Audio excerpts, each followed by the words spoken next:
Selamat pagi untuk kita semua. Perkenalkan, saya Jennifer Arda Kurniawan-Rova dengan NIM C1C020115. Di sini saya dari Prodi Akuntansi Universitas Jambi dan juga pada hari ini akan membawakan materi mengenai pajak penghasilan pasal 22 atas impor bendaharawan dan industri tertentu.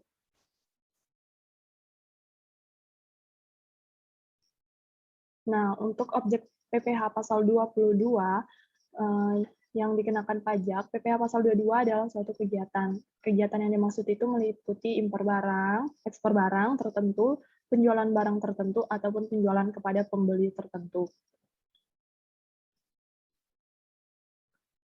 Nah, kegiatan yang tidak dikenakan dengan PPh pasal 22 itu yang pertama ada impor barang dan atau penyerahan barang yang berdasarkan ketentuan peraturan perundang-undangan tidak terutang pajak penghasilan.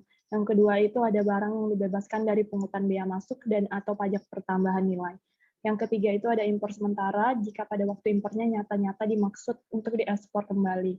Yang keempat, impor kembali atau reimport yang meliputi barang-barang yang telah diekspor kemudian diimpor kembali dengan kualitas yang sama, atau barang-barang yang telah diekspor untuk keperluan perbaikan, pengerjaan, dan pengujian yang memenuhi syarat yang ditentukan oleh Direktur Jenderal Bea dan Cukai.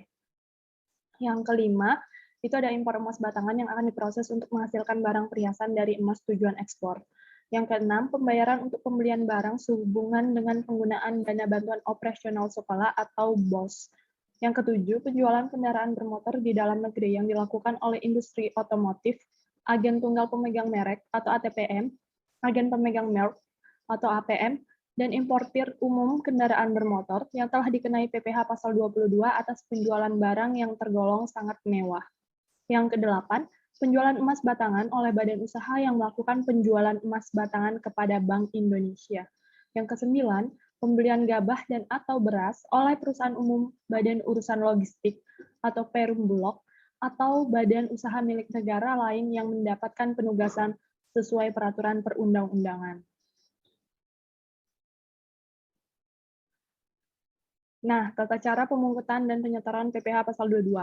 PPh pasal 22 untuk setiap kegiatan dilaporkan dengan menggunakan surat pemberitahuan atau SPT masa ke kantor pelayanan pajak oleh pihak-pihak yang melakukan pemungutan.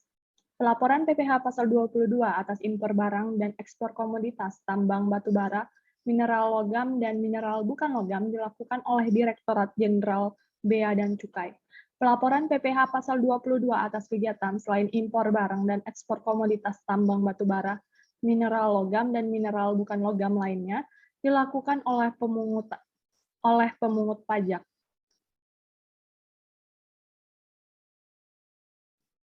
Menghitung PPh pasal 22.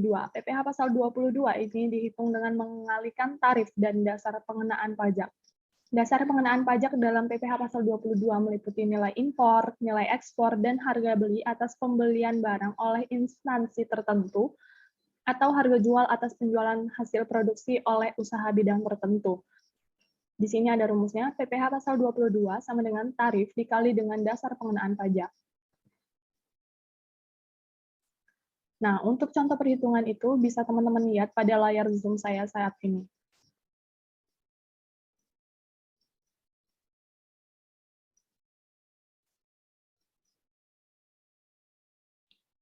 Demikian materi yang dapat saya sampaikan mengenai perhitungan pajak penghasilan PPh 22. Apabila ada kekurangan, saya mohon maaf. Terima kasih.